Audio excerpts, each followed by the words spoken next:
Welcome back. Today we're looking at a call for action in Australia. We're going to take a look at this, what's going on in Australia. So when we get into our article, first of all, let's give a big thanks to Watching Watchtower.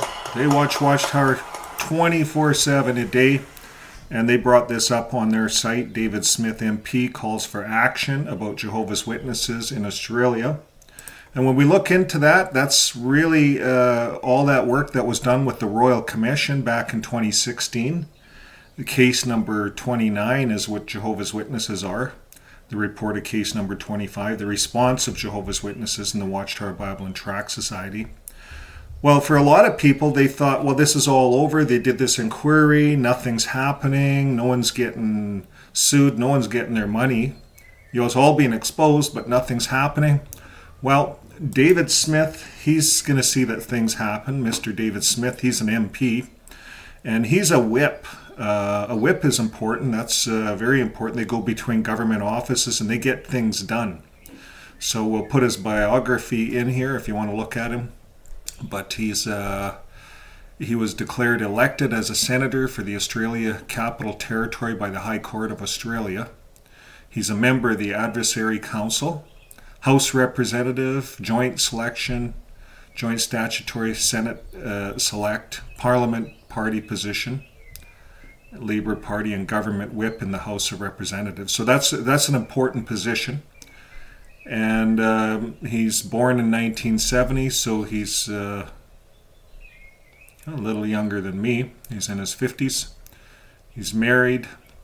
Qualification, occupation before entering the government. He went to university, senior policy officer, chief administrator directive, manager of industrial relations in the Australian Federal Police Association, and a director at the Professionals Australian. So he's got a lot of experience, this guy. And here's a little thing on him, and this will help you in understanding the video we're going to play. But for some time, he's been engaging with Laura Caput, and she's a constituent of mine who's a former member of the Jehovah's Witness. And over many years, Laura and her colleagues have undertaken significant research into the abuse and obfuscation which has occurred within the organization, the hiding of it all. And the Royal Commission into the Institutional Response to Child Sexual Abuse found that the Jehovah's Witnesses was not an organization which responded adequately to the abuses. And the research undertaken by Laura and her colleagues is comprehensive and builds upon this finding. Laura's research suggests that the lessons of the history of abuse have not been fully learnt and taken to heart in the ongoing operations of Jehovah's Witness organization. They're not taking it seriously. They haven't apologized. They haven't done anything. They've sued to stay out of it, but they've lost all their lawsuits. And disturbingly, Laura told Mr. David Smith that in 6 years of the operation of the redress scheme, there have been only 2 successful applications from victims of abuse within the Jehovah's Witness community. And the report produced by the Joint Standing Committee on the Implementation of the National Redress Scheme last year, it covers a great deal of ground on this subject. In particular, the inquiry found that it appeared possible that Jehovah's Witnesses misled the Joint Standing Committee in its evidence. You see, again, they're lying in court. They're getting caught. Just like in Norway, they got caught lying in court. Risdale looked like a complete ass, their lawyer, in that court case, if you go and look at it.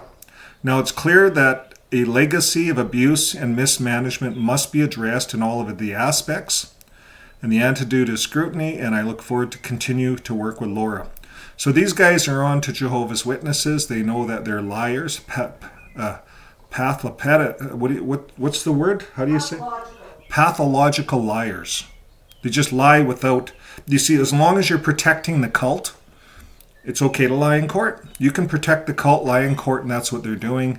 We have many videos on this. They have articles, Watchtower articles, believe it or not, that train them on how to have a clear conscience about lying in court. It gives some examples of Christians that didn't tell the whole truth in the Bible, but it wasn't to hide crimes. Let me tell you that. It wasn't to hide pedophilia.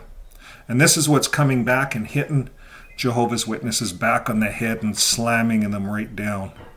And that's going to happen over and over again, as long as they keep lying. Well, let's take a look at this court, what happened in court here. And I'll put the audio on.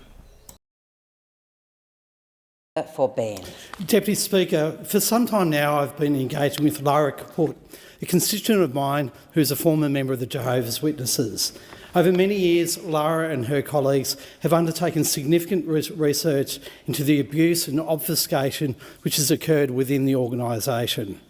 The Royal Commission into Institutional Responses to Child Sexual Abuse found that the Jehovah's Witnesses was not an organisation which responded adequately to abuse. The research undertaken by Lara and her colleagues is comprehensive and builds upon this finding. Lara's research suggests that the lessons of the history of abuse have not been fully learned and taken to heart in the ongoing operations of the organisation. Disturbingly, Lara has told me that in 6 years of the operation of the redress scheme, there have been only 2 successful applications from victims of abuse within the Jehovah's Witness community. The report produced by the inquiry by the Joint Standing Committee on the implementation of the National Redress Scheme last year covers a great deal of ground on this subject. In particular, the inquiry found that it appeared possible that the Jehovah's Witnesses misled the Joint Standing Committee in its evidence. It's clear that a legacy of abuse and mismanagement must be addressed in all its aspects. The antidote, Deputy Speaker, is scrutiny. I look forward to continuing to work with Lara and advocate for action on this important issue. Member for Lindsay. Well, there you have it. They're not done in Australia. This is going to be reopened up by David Smith and Laura, who has done a lot of work with the Australia Commission. So we'll see what happens as this opens up, and we'll keep you guys posted. If you haven't yet subscribed, please subscribe. We're trying to get up to 100,000 subscribers. We are. If we're going to do this, we might as well go out big, right? There's no use doing it halfway. So please, if you haven't subscribed, you might as well subscribe because we're going to try to reach that number. And if you haven't yet joined the Discord community, it's in the descriptions below. That community is helping people all over. It's saving lives. People are lonely. People are lost. This community has everything on it. And there's even therapy classes Sunday mornings in this community. So get involved. I go on there, and there's a game section. You can play poker. And so we play poker some nights. I'll have to do that. So thanks again, folks, and remember, keep living your life with love, and you never have any of these problems. Thanks again, and we'll see you on the next video. Bye for now.